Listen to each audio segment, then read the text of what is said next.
People don't get tattoos for the reason you think, and people who avoid them might be hiding something too.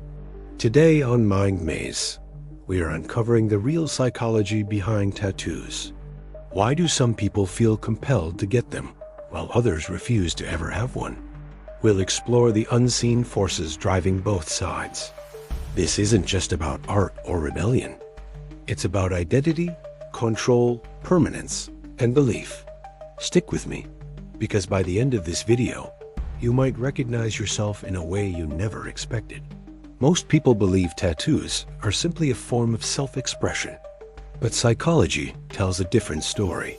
For many individuals, tattoos appear right after major emotional turning points.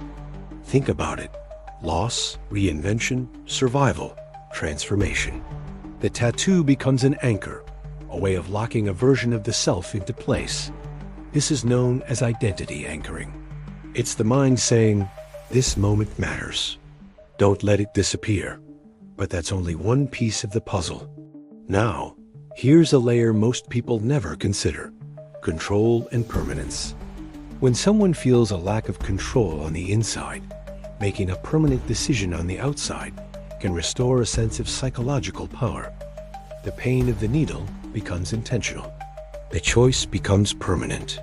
And in a chaotic world, permanence can create a surprising amount of emotional stability. This doesn't mean getting a tattoo is unhealthy. It means it can serve as a powerful grounding mechanism, especially when certainty feels scarce.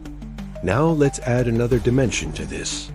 For many people, the decision about tattoos isn't a personal preference at all. It's a spiritual boundary. In several religious traditions, the body is seen as sacred, a vessel that is entrusted to you rather than something you own. From a psychological standpoint, this creates a strong internal authority. A person's identity is derived from their belief, not from self-modification. Meaning comes from obedience, not from expression. For these individuals, avoiding tattoos isn't about fear, it's about alignment. Breaking that boundary could trigger deep feelings of guilt, anxiety, or a sense of moral dissonance, because it violates a deeply internalized belief system. This adds a powerful layer to any debate about tattoos. So what about the people who never get tattoos? They are often misunderstood. It's not always about fear of needles or commitment. Many of them prioritize future flexibility. They want the freedom to change without being tied to a past version of themselves. Others derive their identity from internal values rather than external symbols. Their sense of self is already anchored internally, so putting something permanent on their body feels unnecessary or even restrictive.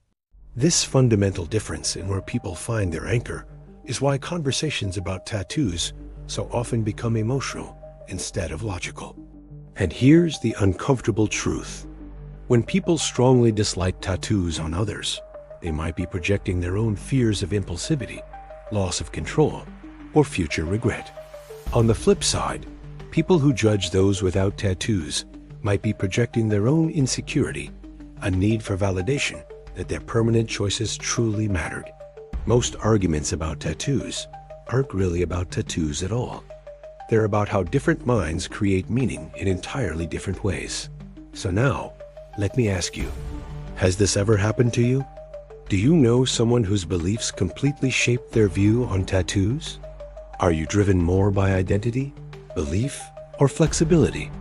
Leave a comment and share your experience. Your perspective adds so much depth to this conversation. If this video made you think differently, subscribe and follow Mind Maze for more psychological breakdowns. Your awareness is your armor,